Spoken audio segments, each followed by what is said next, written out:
ಯಾದಗಿರಿ ಜಿಲ್ಲೆಯ ಸುರಪುರ ತಾಲೂಕಿನ ವಾಲ್ಮೀಕಿ ಭವನದಲ್ಲಿ ನಡೆದ ಲಿಂಗೈಕ್ಯ ಶ್ರೀ ಜಗದ್ಗುರು ಪುಣ್ಯಾನಂದಪುರಿ ಮಹಾಸ್ವಾಮಿಗಳ 18ನೇ ವರ್ಷದ ಪುಣ್ಯಾರಾಧನೆ ಕಾರ್ಯಕ್ರಮ ವಾಲ್ಮೀಕಿ ಸಂಘದ ಅಧ್ಯಕ್ಷರಾದ ಭೀಮಣ್ಣಗೌಡ ಹೆಮ್ಮಿನೂರ ಅಧ್ಯಕ್ಷತೆ ಜರುಗಿತು. ಈ ಸಂದರ್ಭದಲ್ಲಿ ಮುಖಂಡ ವೆಂಕಟೇಶ್ ಬೇಟೆಗಾರ ಮಾತನಾಡಿ, ಸುಮಾರು ವರ್ಷಗಳಿಂದ ಪುಣ್ಯಾನಂದಪುರಿಗಳು ಕರ್ನಾಟಕ ರಾಜ್ಯ ಸುತ್ತಿ ಸಂಘಟನೆ ಮಾಡಿ ಒಗ್ಗಟ್ಟು ಮಾಡಿದರು. ನೊಂದಬಡ ಕುಟುಂಬಗಳಿಗೆ ಬೆಳಕಾಗಿದ್ದವರು, ಅಂತವರನ್ನ ಕಳೆದುಕೊಂಡು ಸಮಾಜ ಬಡವಾಗಿದೆ ಎಂದರು. ನಂತರ ಮಾತನಾಡಿದ ಸಂಜು ನಾಯ್ಕ, ಪುಣ್ಯಾನಂದ ಗುರುಗಳು ಹಾಕಿಕೊಟ್ಟ ಮಾರ್ಗದರ್ಶನದಲ್ಲಿ ನಾವು ನಡೆಯಬೇಕು, ಸಂಘಟನೆಯ ಆಗಬೇಕು, ಹೋರಾಟ ಮಾಡಬೇಕೆಂದರು.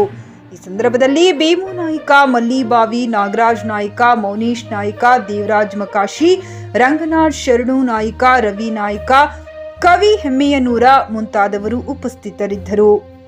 ವಿಶ್ವನಾಥ್ ದಾವಳಗಿ, ಚಿಕ್ಕಿ ನ್ಯೂಸ್ ಕನ್ನಡ, ಸುರಪುರ.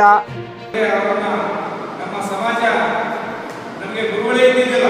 ನಿಜವಾಗ್ಲೂ ಹೇಳ್ಬೇಕಂತ ಆ ಒಂದು ಗುರುಗಳು ಇಡೀ ರಾಜ್ಯ ಸುತ್ತಾಡಿ ಸಂಘಟನೆ ಮಾಡಿ ನಮ್ಮ ಸಮಾಜದ ಸ್ಥಿತಿಗತಿಗಳನ್ನ ಹೊರತಂದು ನಾವು ಹೇಗೆ ಬದುಕಬೇಕು, ನಾವು ಹೇಗೆ ಹೋರಾಟ ಮಾಡಬೇಕು, ನಾವು ಹೇಗೆ ಸಂಘಟಿತರಾಗಿರಬೇಕು ಎಂದು ಕಲಿಸಿದ್ದೇ ಈ ನಮ್ಮ ಪುಣ್ಯಾನಂದ ಗುರುಗಳಂದ್ರೆ ತಪ್ಪಾಗಲಿಕ್ಕಿಲ್ಲ. Coat pant, sherwani, suiting, shirting, sari, dress material ಹಾಗೂ ಮದುವೆ ಸಮಾರಂಭಗಳ ಎಲ್ಲಾ ತರಹದ ಬಟ್ಟೆಗಳು ಹೋಲ್ಸೇಲ್ ದರದಲ್ಲಿ ಲಭ್ಯ. ಹಾಗಿದ್ರೆ ಎಂದೇ ಭೇಟಿ ನೀಡಿ ಆರ್ಕೆ ಫ್ಯಾಷನ್ ಕಲೆಕ್ಷನ್, ಬಸ್ ನಿಲ್ದಾಣ ಎದುರುಗಡೆ, ಹುಮ್ನಾಬಾದ್. ಹೆಚ್ಚಿನ ಮಾಹಿತಿಗಾಗಿ ಸಂಪರ್ಕಿಸಿ 8660601957.